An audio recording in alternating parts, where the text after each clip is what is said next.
Bismillahirrahmanirrahim. Assalamualaikum warahmatullahi wabarakatuh.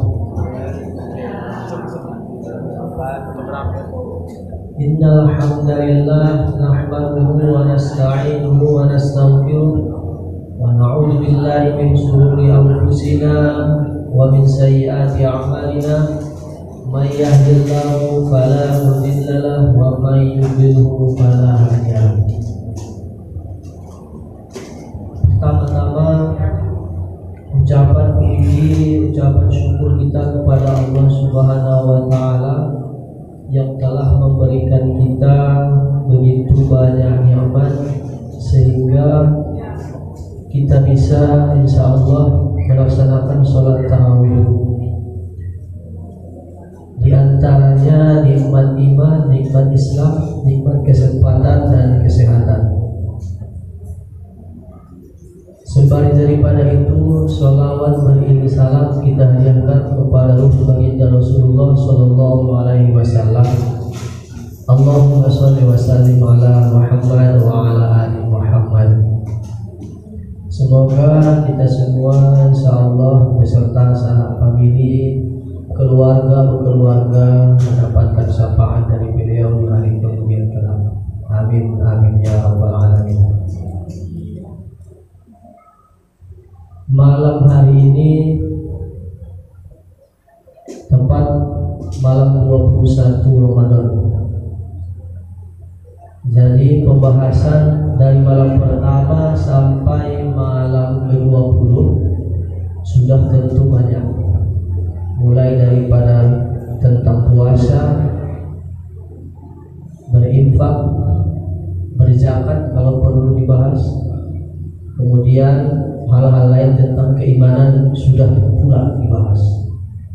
Jadi adapun tema tentang pembicaraan kita pada malam hari ini yaitu tentang orang-orang beriman. Bapak, Ibu, Saudara yang saya hormati, di dalam Al-Quran kalau kita hitung-hitung ada sekitar 90 ayat yang memulai ayatnya itu dengan kalimat ya ayyuhalladzina amanu, wahai orang-orang yang beriman. Jadi setiap ayat itu mempunyai makna-makna yang berbeda, mempunyai penekanan yang berbeda kepada orang-orang yang beriman. Dalam kitab Mabahis fi Ulumil Quran karangan Mana Al-Qurtubi dijelaskan, suatu ketika Ibnu Mas'ud mengatakan, "Idza sami'tallaha yaqulu ya ayyuhalladzina amanu." Apabila engkau mendengarkan firman Allah yang kalimatnya itu wahai orang-orang yang beriman, fa'arha sam'aka, maka dengarkanlah baik-baik. Fa'innahu khairun bi'amrihi, sesungguhnya di dalam ayat-ayat yang bunyinya ya ayyuhalladzina amanu itu ada suruhan yang baik, au syarrun yanha, atau larangan yang ada padanya. Oke. Berarti setiap kalimat ya ayyuhalladzina amanu di dalam Al-Quran itu pada umumnya kata Ibnu Mas'ud itu berisi tentang perintah, berisi tentang larangan.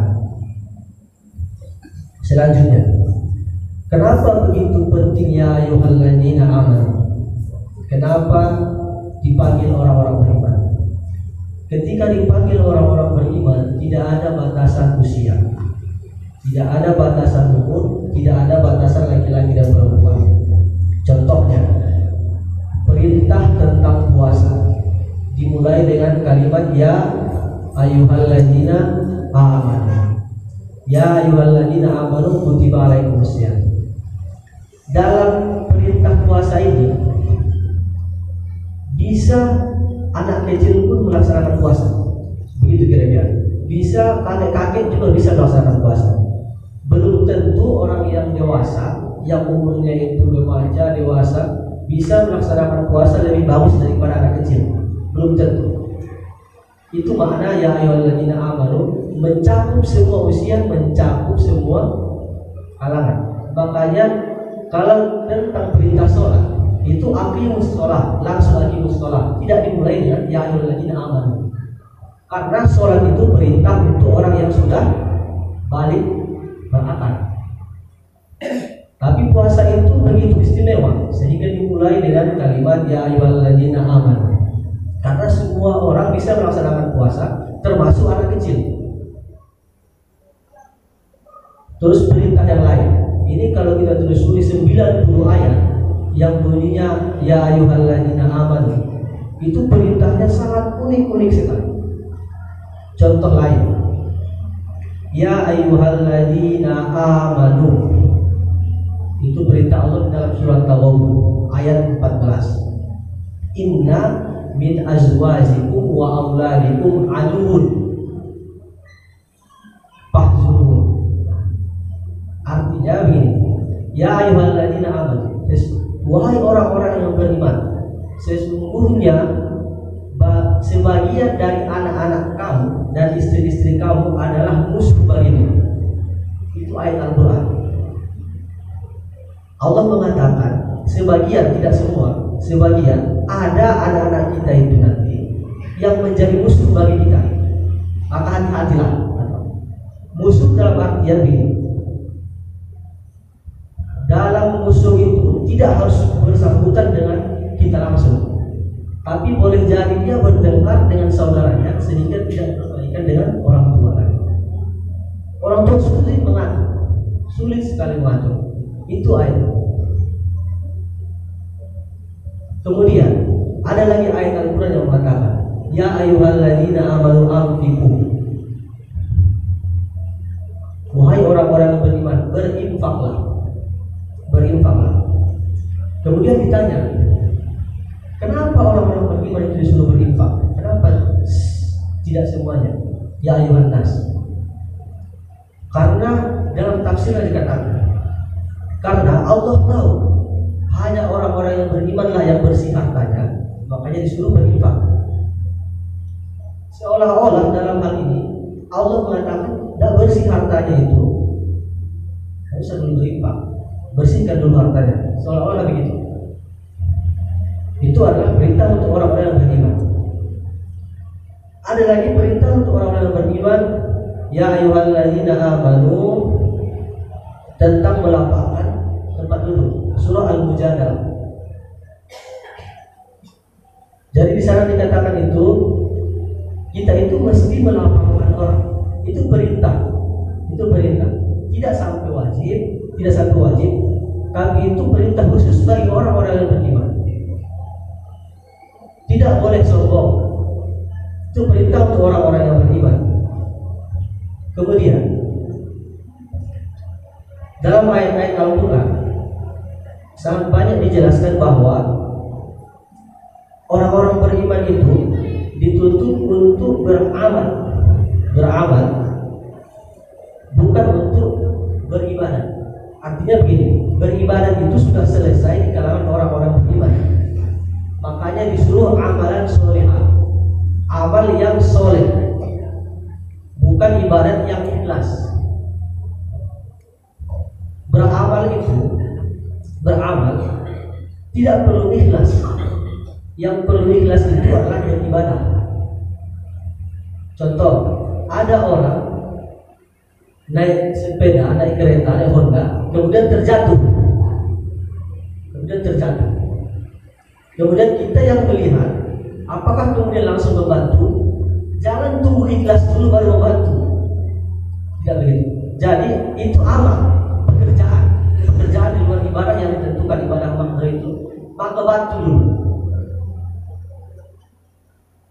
Amal soleh itu artinya baik.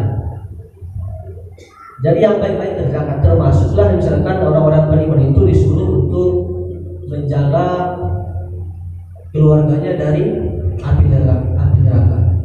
Anfusakum wa ahlikum nar. Menjaga dari api neraka itu banyak bentuknya. Setiap orang berbeda-beda. sama anak laki-laki dengan sama anak perempuan itu berbeda cara menjaganya. Cara menjaga dari api neraka. Anak-anak sama remaja, sama dewasa, sama orang tua berbeda cara menjaganya.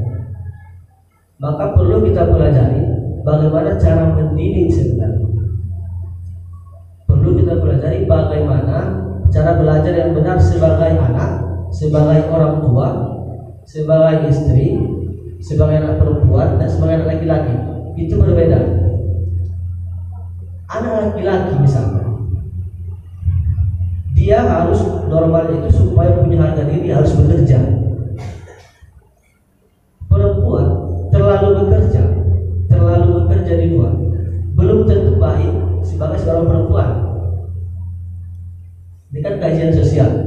Jadi menjaga anak laki-laki dan anak perempuan dari neraka itu berbeda caranya. Itu dibahas dan diperintahkan dengan kalimat ya ayyuhalladzina amanu. Dimulai dengan kalimat ya ayyuhalladzina amanu. Jadi itulah sebagian ayat yang dimulai dengan kalimat ya ayyuhalladzina amanu. Ada sekitar 70 sekian lagi yang tidak kita sebutkan, tidak sempat di sini beserta tafsir-tafsirnya. Mungkin untuk malam hari ini saya padamkan dulu sampai di sini. Mohon maaf atas kesalahan dan kesilapan. Wabillahi taufiq wal hidayah. Assalamualaikum warahmatullahi wabarakatuh.